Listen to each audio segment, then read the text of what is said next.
Hello viewers, আজ আমার শাশুড়ি মা বাজার থেকে এই যে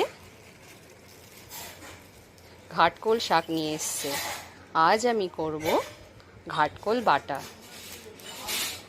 এই যে দেখুন, ঘাটকোল আমি কেটে নিয়েছি। এরপর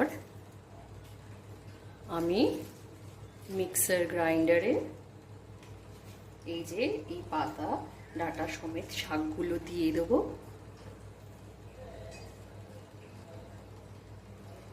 তারপর দেব রসুন, কাঁচা লঙ্কা। কড়াইতে আমি তেল দিয়ে নিয়েছি।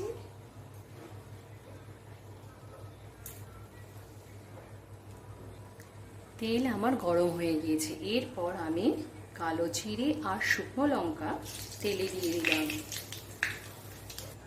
দেখুন, ফোড়নটা আমার হয়ে গিয়েছে। এরপর আমি এর মধ্যে দিয়ে দেবো।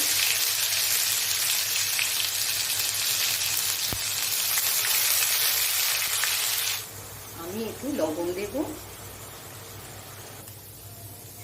দেখুন, আমার এটা হয়ে এসছে। দেখুন দেখুন আমার ঘাটকোল পাতা বাটা কমপ্লিট। আপনারা প্রত্যেকে বাড়িতে বানাবেন, বানিয়ে খেয়ে বলবেন কেমন হয়েছে।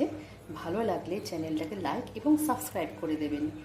যারা খেয়েছেন তারা তো জানেনই কেমন, আর যারা কোনোদিন খাননি তারা একবার বাড়িতে ট্রাই করে দেখবেন এই দিয়ে সব ভাত খাওয়া হয়ে যায়।